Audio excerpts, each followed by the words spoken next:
नमस्कार, स्वागत है आपका और मैं हूं आपके साथ लता। बड़ी खबर आपको बता रहे हैं, जहां बंगाल हिंसा को लेकर पश्चिम बंगाल से लेकर दिल्ली तक ममता बनर्जी के खिलाफ बीजेपी का हल्ला बोल किया गया। क्योंकि ममता के क्रूर शासक में आपको बताते चले कि लगातार जिस तरीके से बीजेपी कार्यकर्ताओं की हत्याएं हो रही हैं, इसको लेकर शुभेंदु अधिकारी और दिलीप घोष के नेतृत्व में प्रदर्शन किया गया है। जहां अलग अलग जगह पर ममता के खिलाफ, ममता के क्रूर शासक का प्रदर्शन कर जुलूस निकाला गया। और इसके अलावा आपको बताते चले कि बंगाल में लगातार जो हिंसा का तांडव जारी है, इसको लेकर एनएचआरसी के साथ साथ तमाम कई जांच एजेंसियां ममता के क्रूर शासक का भी खुलासा कर चुकी हैं। और दरअसल यही बड़ी वजह है कि लगातार ममता बनर्जी की बौखलाहट साफ तौर पर सामने आती जा रही है और लगातार सिर्फ और सिर्फ राजनीतिक खींच निकालने के चलते बीजेपी कार्यकर्ताओं की हत्याएं कराई जा रही है। जहां एक बार फिर से आपको बताते चले कि लगातार बंगाल हिंसा को लेकर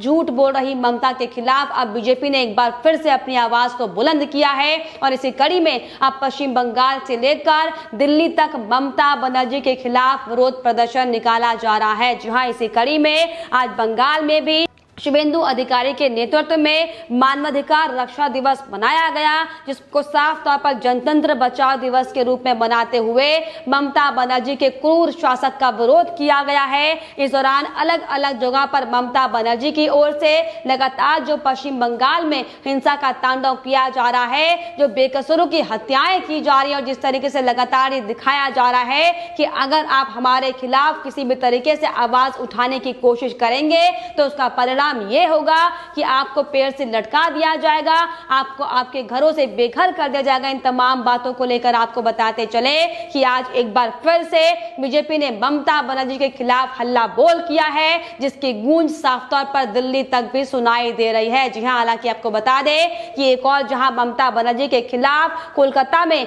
शुभेंदु अधिकारी के नेतृत्व में प्रदर्शन किया गया, तो वहीं दूसरी ओर दिल्ली के राजघाट में भी दिलीप घोष, जो कि बीजेपी के प्रदेश अध्यक्ष है पश्चिम बंगाल के, उनके नेतृत्व में भी राजघाट में ममता बनर्जी के खिलाफ विरोध प्रदर्शन किया गया। और साथ ही साथ जिस तरीके से ममता बनर्जी आज अपना शहीद दिवस मनाने की जो कोशिश कर रही है, उसका भी विरोध प्रदर्शन बीजेपी की ओर से किया गया है। जी हां, आपको बताते चले कि लगातार 2 मई के बाद से ही बंगाल में हिंसा का तांडव रुकने का नाम नहीं ले रहा है, जबकि इस पूरे मामले को लेकर सुप्रीम कोर्ट से लेकर हाई कोर्ट ममता बनर्जी को फटकार लगा चुका है। और साफ तौर पर एनएचआरसी की टीम में जो बड़े बड़े चौंकाने वाले खुलासे किए हैं, जिससे साफ तौर पर स्पष्ट हो जाता है कि ममता बनर्जी के इशारों पर ही लगातार पिछले कई महीनों से पश्चिम बंगाल में हिंसा का तांडव जारी है। लेकिन ममता बनर्जी इस पर कार्रवाई करने की बजाय सिर्फ और सिर्फ अपनी खींच निकालती हुई दिखाई पड़ रही है, अपनी बौखलाहट निकालती हुई दिखाई पड़ रही। दरअसल यही बड़ी वजह रही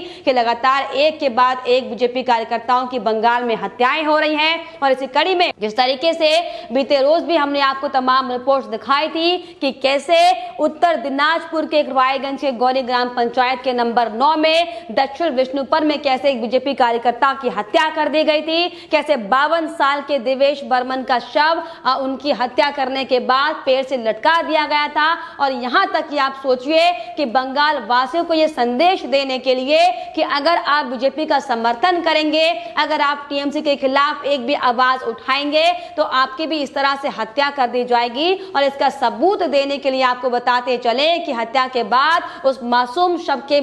चेहरे पर टीएमसी का झंडा तक लगाया हुआ था, जिससे साफ तौर पर स्पष्ट हो जाता है कि ये सिर्फ और सिर्फ पश्चिम बंगाल में ममता बनर्जी की खुलेआम जो जारी गुंडागर्दी है, जिसमें साफ तौर पर बंगाल वासियों को डराने की कोशिश और धमकाने की कोशिश ममता बनर्जी के इशारों पर किया जा रहा है। जी हां, दरअसल आपको बता दें कि ये कोई पहला मामला नहीं है। इसके पहले भी पश्चिम बंगाल में लगातार कई बीजेपी कार्यकर्ताओं की हत्याएं कर दी गई हैं, कईयों को घर से बेघर कर दिया गया है और कईयों की नौबत तो ये आ चुकी है, आप सोचिए कि उनके परिवार वाले मेंबर के साथ, फिर चाहे वो महिला हो, फिर चाहे वो बुजुर्ग हो, फिर चाहे बच्ची हो, उनके साथ बलात्कार तक किया गया है। और इसी क्रूर शासक को लेकर बीजेपी लगातार ममता बनर्जी पर हमलावर है, जिसको लेकर लगातार हमने आपको तमाम रिपोर्ट्स भी दिखाई थी कि कैसे शुभेंदु अधिकारी से लेकर राज्यपाल तक ने दिल्ली में आकर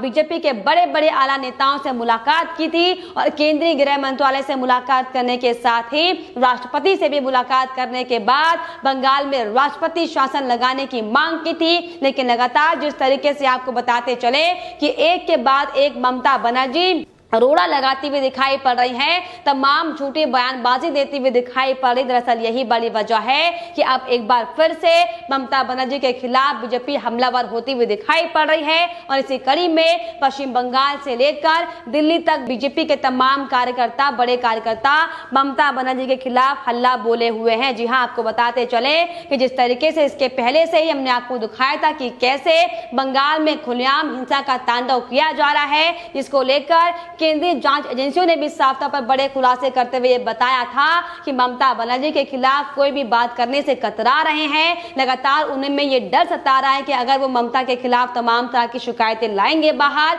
या फिर बीजेपी का समर्थन करेंगे तो बंगाल में उनकी हत्याएं कर दी जाएंगी, उन्हें उनके घर से बाहर निकाल दिया जाएगा, जिसका खुलासा करते हुए साफ तौर पर एनएचआरसी की टीम ने भी बड़े खुलासे किए थे और साफ तौर पर इस पूरे मामले को लेकर, बंगाल हिंसा को लेकर इसमें एसआईटी की टीम गठित करने के साथ ही सीबीआई जांच करने की मांग उठाई थी। जी हां, क्योंकि जिस तरीके से लगातार आपको बताते चले कि बंगाल की मुख्यमंत्री जो कि अवैध तरीके से मुख्यमंत्री के पद पर बैठी हुई हैं, दरअसल यही उन्हें लगातार डर सता रहा है कि अगर वो भवानीपुर सीट से अगर उपचुनाव नहीं होता है और वो अगर चुनाव नहीं जीत पाती हैं तो साफ तौर पर उन्हें अपने मुख्यमंत्री पद से इस्तीफा देना होगा। और दरअसल यही बड़ी वजह है कि जिसके चलते लगातार अलग अलग तरीकों से ममता बनर्जी बीजेपी की दुश्मनी लगातार अपने मासूम जो प्रदेशवासी हैं उनके साथ निकालती हुई दिखाई पड़ रही हैं। लेकिन आपको बताते चले कि अब ममता बनर्जी का ये क्रूर शासक ज्यादा दिन तक नहीं चलेगा, क्योंकि हालांकि लगातार कई बार बंगाल के हालातों को देखते हुए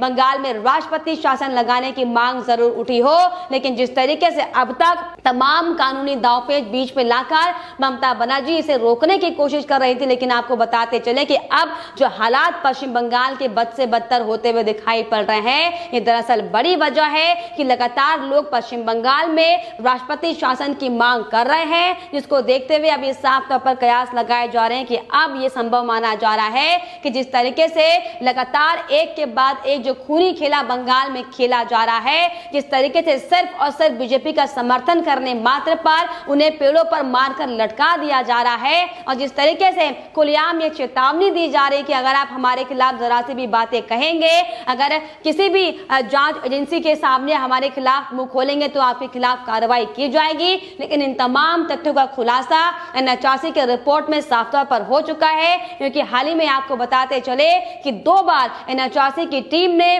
कोर्ट से परमिशन लेने के बाद बंगाल में जो हिंसा अलग अलग जगह पर की गई है उन प्रभावित इलाकों का जायजा लिया था और खुद मैदान में जाकर, धरातल पर जाकर जो लोग इस हिंसा से पीड़ित हुए थे उनसे बातचीत की थी, जिसमें साफ तौर पर ये खुलासे हुए थे कि लोग घबरा रहे हैं, लोग अपनी शिकायतें बोलने से घबरा रहे हैं क्योंकि उन्हें पता है कि अगर वो शिकायतें करेंगे तो जब ये जांच टीम बंगाल से बाहर चली जाएगी तो ममता बनर्जी का क्रूर शासक फिर से सबके सामने आएगा और उनके खिलाफ एक के बाद एक कड़ी कार्रवाई की जाएगी। लेकिन आपको बताते चले कि दरअसल यही बड़ी वजह है कि लगातार बीजेपी बंगाल में ममता बनर्जी के खिलाफ हमलावर हुई है, जिसको लेकर इसके पहले भी कई बार ममता सरकार के खिलाफ हल्ला बोल बीजेपी कर चुकी है। कई बार राज्यपाल से मुलाकात करने के बाद बंगाल में राष्ट्रपति शासन लगाने के साथ ही राज्यपाल का हस्तक्षेप करने को लेकर तमाम तरह की आपको बता दें कि बीजेपी कार्यकर्ताओं की ओर से मांगे की गई हैं और जिसको देखते हुए राज्यपाल धनखड़ ने भी कई बार ममता बनर्जी से ये आग्रह किया है कि आप बंगाल की स्थिति को देखते हुए इन पर कार्रवाई की जाए। लगातार जो पुलिस और ममता सरकार जो मुख्य दर्शक बनी बैठी हैं, इसको लेकर भी तमाम सवाल हालांकि राज्यपाल ने खड़े किए थे, लेकिन आपको बताते चले कि ममता बनर्जी लगातार अपना क्रूर शासक दिखाने में लगी हुई हैं, जिसको लेकर साफ तौर पर बीजेपी एक बार फिर से ममता के खिलाफ हमलावर होती हुई दिखाई पड़ी। हालांकि आपको ये बता दें कि लगातार बीजेपी यह आरोप लगा रही है कि पंचायत चुनाव से लेकर विधानसभा चुनाव तक कम से कम 138 कार्यकर्ताओं की अब तक हत्याएं ममता के राज में हो चुकी है। और अब जिस तरीके से देवेश वर्मन की हत्या की गई है, ये वाकई बीजेपी कार्यकर्ताओं की सुरक्षा को लेकर बड़े सवाल खड़े करता है। और इसके अलावा पश्चिम बंगाल में कानून व्यवस्था पर भी बड़े सवाल खड़े करता है कि आखिर किस तरीके से पुलिस प्रशासन के देखरेख में कैसे लगातार इतनी सारी हत्याएं हो जा रही हैं, और जो ममता बनर्जी लगातार इन तमाम हत्याओं से इनकार करती हुई दिखाई पड़ रही है, जो लगातार कोर्ट को ये दलीलें देती हुई दिखाई पड़ रही है कि बंगाल में किसी भी प्रकार की कोई हिंसा नहीं हुई है, जो छुटमुट हिंसा हुई है सिर्फ उसको लेकर बीजेपी लगातार झूठे आरोप लगा रही है। लेकिन आपको बताते चले कि लगातार ममता बनर्जी बंगाल में जो हिंसा का तांडव चल रहा है उसे छुपाने की कोशिश कर रही है, उसे दबाने की कोशिश करें, जिसके चलते अब बीजेपी साफ तौर पर हमलावर होती हुई दिखाई पड़ रही है। हालांकि आपको बता दें कि अभी हाल ही में एनसीएसटी ने भी साफ तौर पर ममता बनर्जी को कड़ी फटकार लगाई थी और साफ तौर पर यह बयान देते हुए कहा था कि बंगाल में लोग डर के साए में जीने को मजबूर हो गए हैं, क्योंकि लोगों को लगातार ये डर सता रहा है कि अगर वो ममता सरकार के किसी भी मंत्री या फिर ममता की पुलिस के खिलाफ अपनी आवाज बुलंद करेंगे तो उन्हें उनकी हत्या कर दी जाएगी और उन्हें लगातार प्रताड़ित करने का काम बंगाल में किया जाएगा। और दरअसल यही बड़ी वजह थी कि लगातार एक के बाद एक आपको बताते चले कि तमाम जांच एजेंसियां इस पूरे मामले की जांचबीन कर रही हैं। हालांकि इसी कड़ी में मानवाधिकार आयोग ने भी कई खुलासे किए थे, लेकिन अब जिस तरीके से एनसीएसटी की जो लताड़ ममता बनर्जी को लगी है, जिसमें साफ तौर पर जांच के बाद जो 11 पन्नों की रिपोर्ट जो राज्य के चीफ सेक्रेटरी को सौंपी गई है, साफ तौर पर बड़ा खुलासा करता है कि बंगाल में कहीं ना कहीं लगातार हिंसा का तांडव बढ़ता जा रहा है, जिसे लगातार ममता बनर्जी हालांकि छुपाने की कोशिश कर रही है। लेकिन आपको बताते चले कि अब ममता बनर्जी की मुश्किलें बढ़ने वाली है, क्योंकि जिस तरीके से एक के बाद एक ममता बनर्जी झूठ बोलती हुई दिखाई पड़ रही है और जिस तरीके से लगातार बीजेपी कार्यकर्ताओं की हत्याएं की जा रही है, इसको लेकर अब बीजेपी चुप बैठने वाली नहीं है। और दरअसल यही बड़ी वजह है कि आज पश्चिम बंगाल से लेकर दिल्ली के राजघाट तक ममता बनर्जी के खिलाफ हल्ला बोल और विरोध प्रदर्शन किया जा रहा है। लेकिन फिलहाल इस पर आपकी क्या राय है, हमें कमेंट बॉक्स में जरूर लिखिएगा। साथ ही साथ हमारे चैनल को सब्सक्राइब करना भी ना भूलें।